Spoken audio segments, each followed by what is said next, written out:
Nah, pagi ini kita akan melakukan atau pengecekan, sampling, tes pas kentang sebelum dipanen. Nah, ini untuk bibit jenis G2. Nah, kalau yang atas di sana yang sedang dilakukan pembersihan itu G1.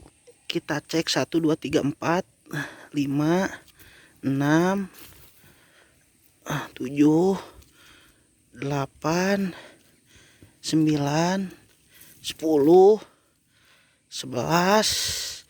12 13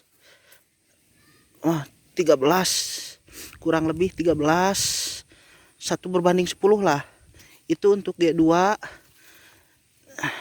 Kita lakukan sampling dulu sebelum panen. Nah, salah satu ciri bentuk fisik kalau ini G2 terlihat jelas. Kalau misalkan tanaman atau umbi si kentang yang kita tanam itu cenderung rapat. Nah, dari pokok pangkal batang ini rapat. 1 2 3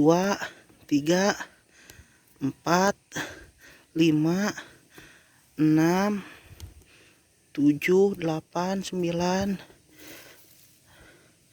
10 11. Nah, sudah mulai rapat.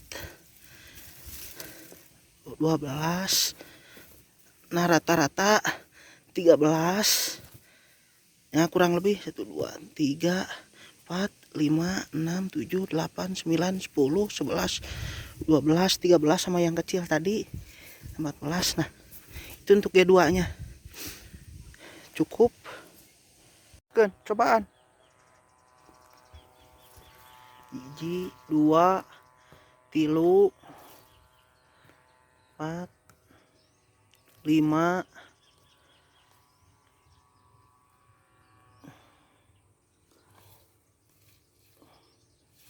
6 7 8. Bibitnya sedikit tuh. Nah, ini bibit yang kita tanam sebesar ini masih utuh. Hasilnya 1 2 3 4 5 6 7 8 dari satu pohon. Oh iya, smart people, saya ucapkan bismillahirrahmanirrahim. Assalamualaikum warahmatullahi wabarakatuh. Hari Jumat biasanya kami libur dari segala aktivitas, tapi berhubung masih banyak sekali pekerjaan yang menunggu, jadi kita paksakan bekerja. Kali ini saya bersama kawan SD saya, partner saya bekerja, sedang melakukan pencabutan ajir karena rencananya besok akan dilakukan proses pemanenan lagi kentang. Jenisnya granola kalau yang ini.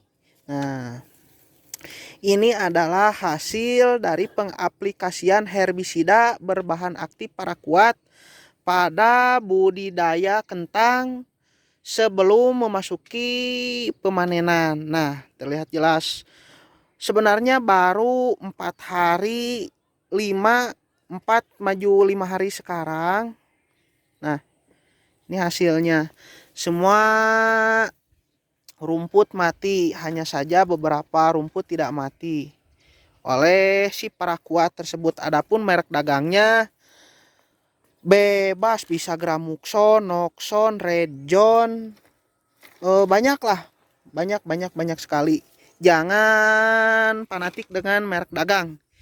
Yang penting bahan aktif dan kualitas si paraquat tersebut. Nah, barusan di awal video sudah satu diambil sampling sebagai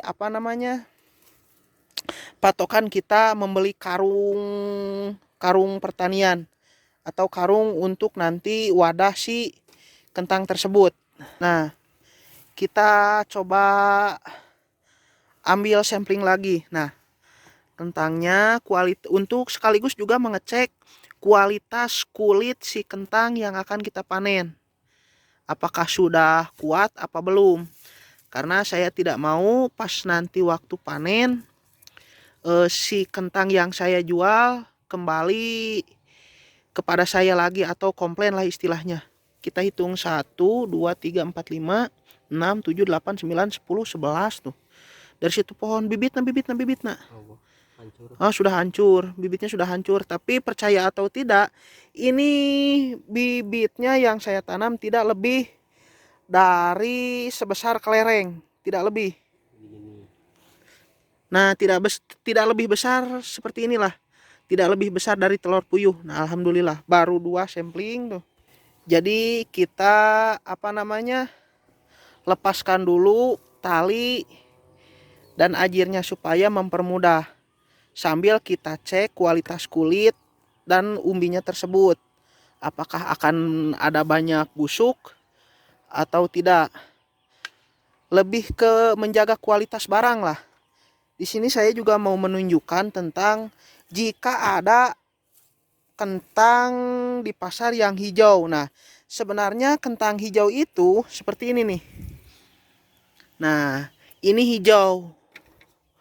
Ini tidak tertutup tanah atau kurangnya penimbunan tanah. Yang jadi alasan pertama air hujan yang bisa mengikis permukaan tanah yang kita timbun untuk si kentang atau waktu penyairan. Yang kedua, bagusnya bibit yang kita tanam. Nah, ini sudah tumbuh lagi. Ini akibat tersinari matahari. Jadi terjemur lah, kurang tertutup. Tuh, sudah tumbuh lagi. Nah, baru ditanam.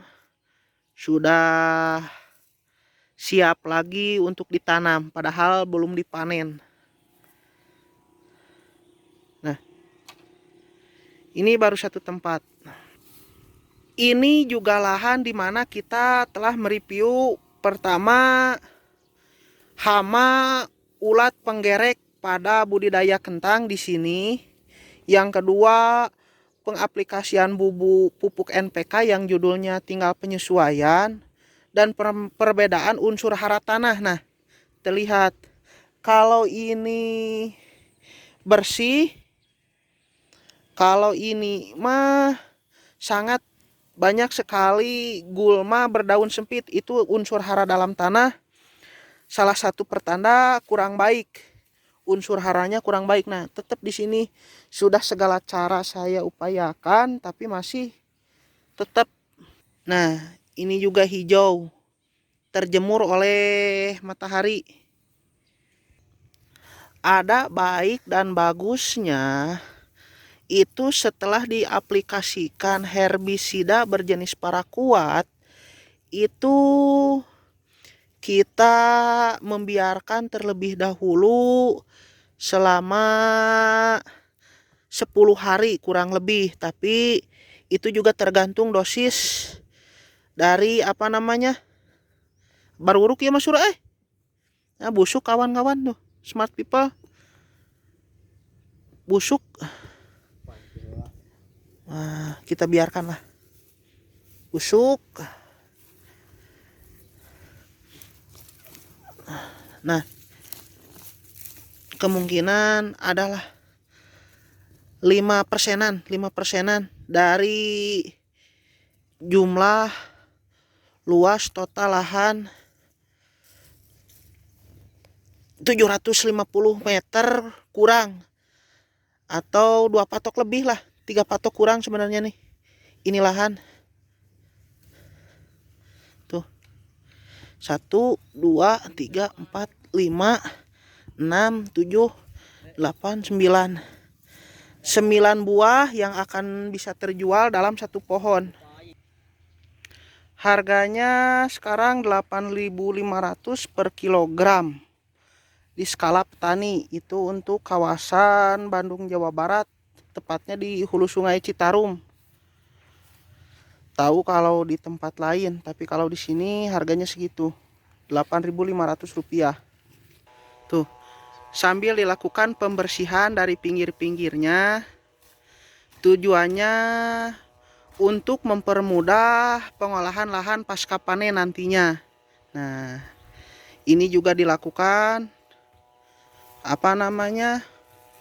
pelepasan tali dan ajir juga dimaksudkan untuk mempermudah dan mempercepat proses pemanenan.